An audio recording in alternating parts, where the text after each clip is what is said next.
Y sin duda tenemos que arrancar en este jueves con una de las mayores dudas que se han generado en las últimas horas, después de algunas declaraciones del presidente López Obrador respecto a supuestas restricciones para cruzar a la Unión Americana cuando se reabra la frontera, que eso todavía no va a suceder en función de la vacuna que usted haya recibido. Ya le tenemos la aclaración con quien la tiene que hacer, y es el Departamento de Seguridad Interior de los Estados Unidos, que le anticipo, pues confirma a Unirradio que efectivamente no se va a restringir el cruce a los Estados Unidos por el tipo de vacuna que usted haya recibido. Así que vámonos directamente con esa información. Noticias 7 AM presenta La Entrevista. Y me da mucho gusto poder saludar una vez más, darle los buenos días a Edgar Ramírez, agregado del Departamento de Seguridad Interna, el DHS por sus siglas en inglés, de los Estados Unidos, en la Embajada Norteamericana de nuestro país. Edgar, ¿cómo estás? Muy buenos días. Muy buen día, David, un placer saludarte como siempre. Oye, pues ya sabrás que ayer, entre la confusión y la desinformación, pues surgieron muchas preguntas de la ciudadanía, de nuestro público también, y pues la pregunta con la que quisiera arrancar, Edgar, si nos lo permites, es: ¿habrá o no restricciones, aunque ya habíamos platicado de esto, habrá o no restricciones para entrar vía terrestre a los Estados Unidos cuando se reabra la frontera, en tanto a estar vacunados contra el COVID? Y o si va a haber restricciones para entrar a los Estados Unidos por esa misma vía, dependiendo de la vacuna o el laboratorio que hayamos utilizado para inmunizarnos. Claro, mira, pues como mencionas, las restricciones se encuentran vigentes hasta el 21 de julio.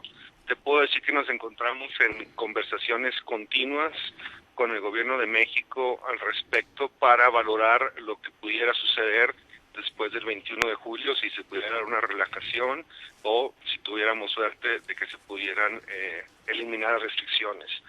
Específicamente a tu pregunta te diré que no se encuentra contemplado un escenario en el que tengamos que estar comprobando persona por persona que cruce la frontera, uno, el que esté vacunado, y dos, con qué tipo de vacuna se llevó a cabo el proceso.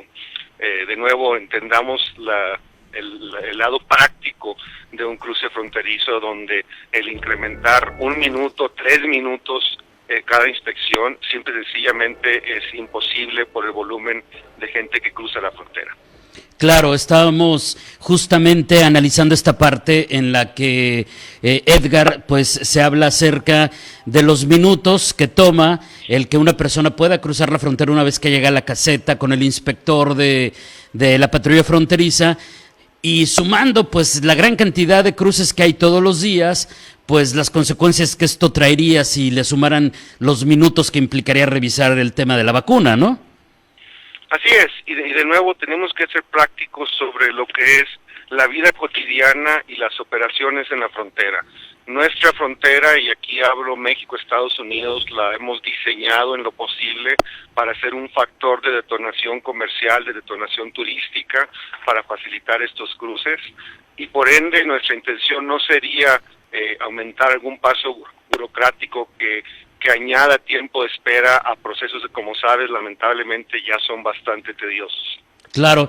Ahora, por lo pronto, entonces, no se encuentra contemplado este tema, nos queda perfectamente claro, y de ahí surgen otras preguntas. Por ejemplo, Edgar, que quienes viajen a Estados Unidos vía aérea, ¿qué tipo de requisitos se les piden? Porque se habla acerca de que también tienen que comprobar de alguna manera que van libres de COVID, porque por esa vía sí se puede ingresar a territorio norteamericano. ¿Nos podrías hacer un comentario sobre esto?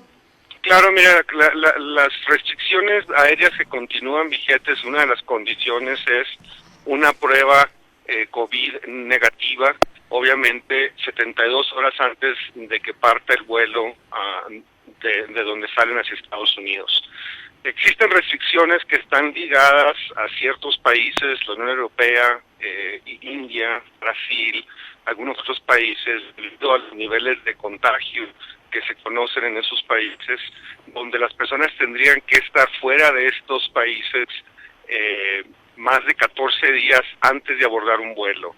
En lo que hace a México, una persona puede estar en México el día de hoy y hoy sin ningún problema volar, siempre y cuando tenga una prueba negativa de COVID-19. Muy bien, entendido y anotado. Ahora, habíamos hablado en algún momento, Edgar, acerca de la situación de los migrantes, de los desplazados, que aquí en esta frontera tienen la particularidad de haber instalado un campamento en la zona del Chaparral, que básicamente pues es el paralelo del lado mexicano de la garita de San Isidro, pues uno de los cruces más importantes, de hecho, del mundo. ¿Será factor el campamento migrante del Chaparral para cuando, después de que ya nos comentaste de que por lo pronto hasta el 21 de julio seguirán las restricciones, pero será factor el campamento migrante del Chaparral en la decisión de la reapertura de la frontera entre México y Estados Unidos? No, no lo será, y hemos sido enfáticos al respecto en diferentes posturas, te diré. Es lamentable que las personas no comprendan que el exponerse de esta forma, estando en lugares que no reúnen las condiciones adecuadas para proteger su integridad física, que consideren que este tipo de ubicación les va a dar algún tipo de ventaja en un proceso migratorio para quienes no cuentan con los documentos requeridos para ingresar al país. Y por ende, esto no va a afectar la decisión de que las personas que cuenten con los documentos puedan utilizar las garitas para ingresar a Estados Unidos, pero tampoco va a ofrecerles ningún tipo de prioridad a quienes han estado en este albergue, en este campamento. Lo hemos comentado varias veces y sé que es la postura del Gobierno de México, que existen albergues que proveen mucho mejores situaciones y condiciones para las personas que están en ese campamento, y que nuestra postura es que deberían tomar ventaja de ellos. Ahora, ¿se mantendría esta, digamos, advertencia respecto a que los intentos de cruces de indocumentados pues afectarían también la dinámica transfronteriza, Edgar? En tanto, ¿te acuerdas que habíamos platicado los tiempos? Claro, mira, lamentablemente esto continúa y creo que va a continuar siendo una realidad a lo largo de la frontera. Hemos tenido a lo largo de la frontera diferentes demostraciones en diferentes momentos de migrantes que consideran que deberían de permitirles el ingreso, algunos otros que de forma irregular ingresan a patios fiscales, etcétera. Y como mencionas, nuestra obligación es obviamente facilitar el comercio, facilitar los cruces regulares por las garitas, pero también es proteger la integridad de todas las personas que se encuentran en la garita. Y cuando vemos sobre todo grupos grandes que se acercan hacia la garita y obviamente no conocemos sus intenciones, pues las medidas que tenemos que tomar están, uno, guiadas para la protección de todos quienes estén presentes en la garita, pero también de la integridad de la frontera para prevenir algún tipo de cruce irregular. Muy bien, pues te agradeceré que nos permitas, Edgar, seguir en contacto en tanto se tome alguna decisión y se pueda anunciar a la ciudadanía en caso de que haya un cambio, o también en caso de que se vayan a mantener las restricciones por un periodo más, si va a haber algún ajuste, y te pediría un mensaje final, algo más que le tengamos que decir a quienes nos ven y nos escuchan en ambos lados de la frontera en esta mañana. Claro, David, sin duda nos mantendremos en contacto. Si me permites, en el ámbito de la migración irregular, donde lamentablemente continuamos viendo flujos bastante altos. Creo que junio registró más de 188,000 intentos de cruce que registró Aduanas y Protección Fronteriza en Estados Unidos. Al respecto, pues de nuevo solicitaría que los migrantes prioricen su integridad física, debido al hecho de que las altas temperaturas a lo largo de la frontera hacen imposible básicamente este tipo de cruces, y hemos tenido una incidencia muy alta tanto en situaciones graves como en la pérdida de vida a lo largo de la frontera.